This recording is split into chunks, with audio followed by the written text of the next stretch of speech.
Welcome back to Sport Lab. Manchester United's miserable season continued as they slumped for a 1-0 defeat at home to Wolves. Pablo Sarabia's late free kick was enough to seal a fifth straight Premier League win for Wolves and pile even more pressure on Ruben Amorim's side. It probably didn't go the way that you wanted it to go. What were your thoughts about today? It's easy to see to resume this game. They scored in the only opportunity that he had. We had many chances, we didn't score. If you don't score goals, you are not going to win games. I suppose the real priority today was to be able to give rest to players that needed the rest, to give minutes to players that needed minutes, and in that you've succeeded, I suppose. Yeah, that's the idea, but that is not our focus. Our focus is to win games. Of course, we want to protect, and you understand the context, and we need to protect players from this sequence, thinking about the Europa League also, but we need to have more points on the table, and it's really frustrating to be better than the opponent, create chances, but then lose the game. Left-hand side for you today with Tyler Fredrickson and Alejandro Garnacho and Harry Amas. I thought they were excellent. They were really good, and they deserved a better memory from this game because we were better, but we need to score goals. So they play really, really well, and they deserve better. What does the rest of this week look like for you now in terms of training and recovery? Yeah, now we are going to recover from this sequence. Then we are going to return to prepare Bournemouth and also Europa League. Ruben, thank you. Thank you very much. Hard sometimes, isn't it? Football can be a bit cruel. Great performance and don't necessarily get what you deserve. No, yeah, like I said, it is football in a nutshell. Sometimes if you have a good game but don't score any goals, then opposition always have a chance to take the lead and take the win. And unfortunately, they did that today. Plenty of positives to take out of the game, especially with the youngsters. Harry Amas, I thought, was brilliant. Tyler Fredrickson, excellent. What was it like playing alongside them today? No, I think I'm happy for both of them. Obviously, Harry has played a few games, but Tyler today, and the ones he's trained with us, the few times he's trained with us and performing today, I think he's a bright kid. I mean, they're both really working hard and earning their chance in the team, and I think they can both be very proud of what they've achieved today. Didn't look out of place at all, did they, either of them? No, I think they look very comfortable. Like playing with them like yes before was good fun. I hope they enjoyed it and keep their memory apart from the loss. But for their own development further, I think they'd be very proud. How much did Thursday night, do you think, impact what happened today? It was always going to be difficult to sort of get over the emotion of Thursday coming into today. Yeah, I think that was pretty easy. I think to get over. I think obviously we changed a lot of the team from Thursday, so in that sense we're not that much different. I think we had our chances today, no matter if we played Thursday or not. I think we had enough energy to win the game, and in the end it was just small details that we weren't good enough in the last end. Christian, I'm sorry it hasn't gone your way today, and we'll catch up soon. Sure, thank you. Yeah, a lot of. Not a good day, though, for Manchester United, Jamie O'Hara. That's the match you were watching. Manchester United 0, Wolves 1. It's their 15th Premier League defeat of the season. Was it deserved? Yeah. I'd say they didn't do enough to get anything from the game.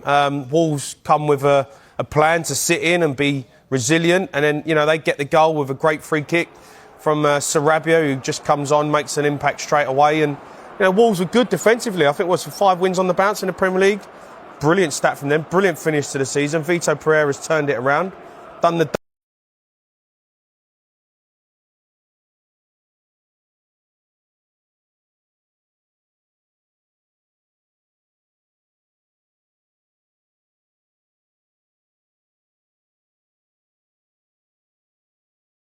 anything in the game to try and win it. And Højlund up front, come on, give me something.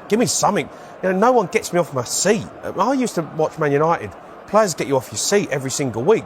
The only player who did do that for me was Garnacho, but even he's gone off the ball and he's letting himself down with some of his first touch. And is he got the fire in his belly to really be a top player there? I'm not sure. I was just disappointed. I don't know if this formation works. I really don't. And listen, they had heroics the other night against Lyon. Heroics. But let's not forget they were 4-2 down. And it was only a miracle that got them out of a hole. A miracle. They fell apart. And they got themselves out of a hole and they win the game 5-4, which is just ridiculous. That might happen once every 5-10 years, right? But week in, week out, Manchester United have got massive problems. Massive problems. The players, the structure and the formation, you ain't got the players for it. He hasn't got the players for it. I'm looking at it. Mainu can't play in that formation. Bruno's wasted in that formation. Ericsson can't get up and down in that formation. Garnacho can't play in that formation. Højlund don't do nothing up front on his own. They haven't got wing backs. They got the team don't work.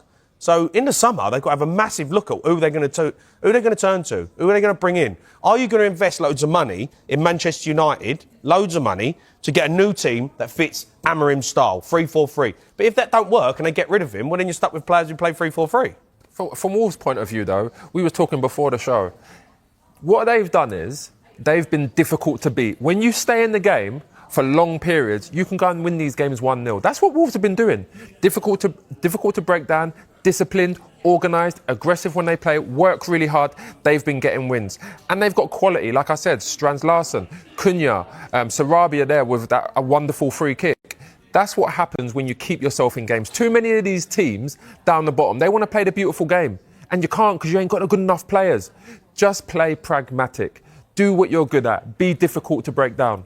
Jamie, just finally, do you think that maybe this performance could have been coming because of the message Ruben Amorim sent out after the win against Lyon? That, look, I'm going to change the team. It's clear that our priority is the Europa League. Yeah, I don't think his help matters. I think sometimes I think he can be too honest. You know, when he comes out and says, I'm going to do this, I'm going to do that, I'm going to play young kids and, you know, the focus is on... I get that, but you're still Manchester United Football Club. And where are they now in the table? 15th in the table? I think Wolves nearly on level points with them. Wolves, level on points. Wolves are 15th now. Yeah, so, I mean, come on, it's unacceptable. And I get it. You got a semi-final. I get it. You might get beat by Bilbao. And it's a disaster of a season for Manchester United. And there's still players out there who I expect a lot more from. Some good players on that. These players are on trial as well. Let's not get it twisted. They're on trial for their careers at Man United. Yeah. Otherwise, they're going to try and push them out the door. Especially with those players that have got like 1 year left. They're going to try and get rid of them.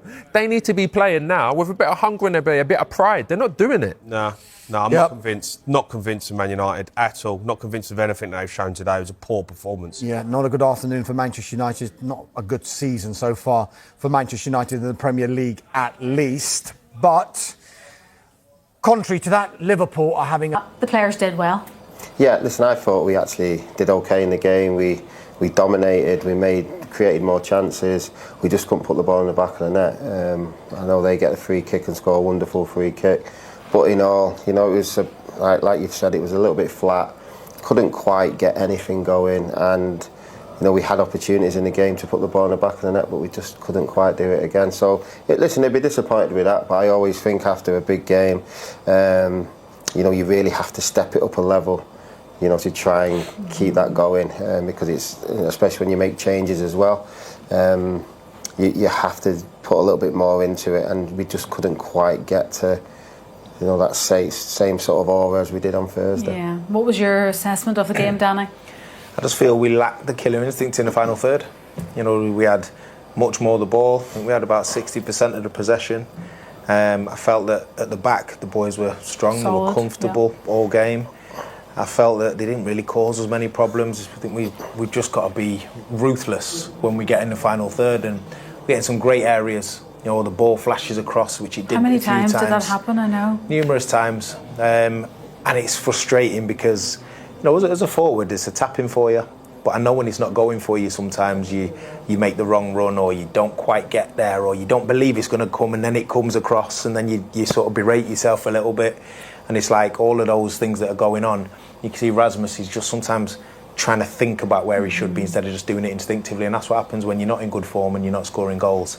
And I feel that's the difference sometimes. And yeah, you're talking milliseconds. 100%. Yeah, the intention's there, and the idea is to be there is there. But and the right run is there, just the wrong timing. Just the timing. Sometimes when you think about it a second longer and it's gone, and the defenders are always anticipating. So that was the difference, I think, in the box. I think we defended our box well. Just in the final third, we weren't ruthless enough in the attacking box. The difference was that spectacular curling free kick, as I said, Wes, and sometimes those sorts of goals, if that's the only difference between the game, that's what it was, the difference between the games. We were the better team. Yeah. Listen, it was a wonderful free kick. Yeah. You can't stop those. You can't stop that, and and fair play to them. I mean, they kept going in the game, but if you look at the whole of the game, like Danny said, I mean, we had the majority of the chances. You know, we was on top most of the game. We were pretty comfortable. They didn't create loads. You know, I never thought we were panicking. But a set piece is the one that can always, you know, undo you. And it was a wonderful set piece from them. I still think we should have scored. Rasmus did come very close with his run that you just talked about, and that's the thing. In that sort of sense, it's not quite going for us this season in general. We're just not quite in the right places at the right time. And listen, when you don't score, games like this will all be lost because they need 1 or 2 chances and they'll score. But again, the performances of the young lads that played, I thought they did really well. They can keep the head high tonight, and it's just a little bit disappointing that it had to go the way it did. Yeah, they probably didn't deserve to be in a losing side today. The two boys who made their full Old Trafford debuts, particularly Fredrickson. I mean, to come on and show control and discipline like that for your senior debut is incredible. Yeah, it's amazing. I think one of the biggest compliments you can pay is that he didn't look out of place. Yeah, he looked like, you know, he made the right decisions. And he looked like he'd been there for a long time, so you've got to give him huge credit, because as we said before the game, you never know until you're out there what somebody's going to react like. It's either sink or swim, as I said. Sink or swim, and I thought he swam. So fair play. And I watched Harry Mass now. He's had a few appearances, start to express himself a little bit more, get into the game, go forward, have the ball at his feet, and enjoy himself. So I think they are the 2 strong positives that come out of that performance. Amas probably contender for man of the match with that performance. Just on Fredrickson, he is the 4,313th player. That's 4,313 consecutive games that an academy player has been involved in a match day squad here at Old Trafford. He is the 254th academy graduate to make his senior debut. Do you know what number you were, Wes? I should have looked that up before, shouldn't I? No. We'll find out for you. But anyway, he is the 254th academy graduate to make his debut. And we talked about it before the game, the DNA of this club. That's what it's all about. And it's incredible to see another one today making their debut. Yeah, it's brilliant. Listen, the club have always had high standards for the sort of the youth team coming up and trying to get them to the first team sort of standard. And listen, regardless of manager, we've managed to do that throughout the years, many years now, and hopefully, you know, mate can continue as well. But I mean, these lads that, you know, sometimes they have to wait a long time. You know, you get to a point when you're 16, you come to the club, your dream's just to play, but some of them wait till early 20s. You know, but when you put a performance in like that, it was, you know, time well spent. Just getting ready for that one match like we talked about, and they can keep their heads high tonight, like I said, and hopefully from this now, you know, they grow even more, and we see a lot more of them coming through. Well, it's given Ruben an insight into what he can potentially have available to him next season as well, Danny, before, you know, the transfer window opens and all that talk continues again. Yeah, and I think had we been in the top 6/4, these boys wouldn't have had a chance. So there is always a silver lining, and part of his preparation for next season, as you say, is knowing, okay, I can actually trust him. I like the way he plays. He'll fit into my system. I don't have to spend money there because he's coming through. And it's given him an insight that he probably wouldn't have had we been competing. So as much as we want to be at the top of the table, sometimes you do have to look at it and think for the greater good, which is some of the academy boys an opportunity. You know, you kind of, you know, it's not a bad thing to see those boys out there at all. You were number 157, Danny. Was that? Yeah. And Wes, you were 146. Okay. Did you two not know that? I didn't know that, no. Every day is a school day, isn't it? Good. So yeah, from 146 to 254 today, Fredrickson, incredible performance from him. If you were to vote for a man of the match today, Wes, who would that be? I'm probably going to go Amas today. I thought he was, like we've talked about, he was very good going forward. You know, you could see him expressing himself a little bit more. Some of the balls he put into the box, and which we've missed a little bit this season. You know, and I don't think the players were really ready for it, but were excellent. And like I said, I think there'll be big things coming from him next season especially. And what about you, Danny? I'd agree. I thought Harry Mass was very good. He was expansive. You look at what you want from someone playing in that role.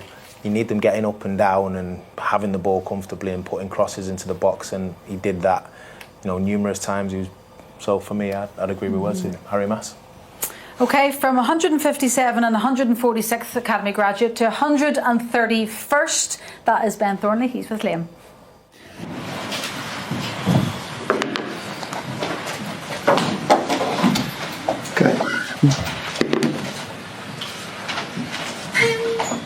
Okay, Simon. Hi, Ruben. It was always going to be a bit of a come down on Thursday night, but you edged that for large periods. Were you frustrated by the way it panned out? Yeah, if you look at the game, we were the better team, but in the end, it doesn't matter because if we don't score goals, nothing matters because in the end, it's the result that counts, especially in these kind of moments. So we create a lot of chances. We had the game. We controlled the game. We blocked some good players from the opponent, and then one set pieces changed the game, and that's it. He's really frustrated to end the game like this. I think it's 15 league defeats now, the first time it's happened since 1990. I suppose, is that a reminder that whatever happens between now and the end of the season, even with Europa League, that it can't change what has to happen to this squad in the summer? We will address that in the end. Of course, we have a plan, and we talk about that every day. But the season is not over, so let's focus on that. Ruben, what do you say to the fans who are looking for something positive?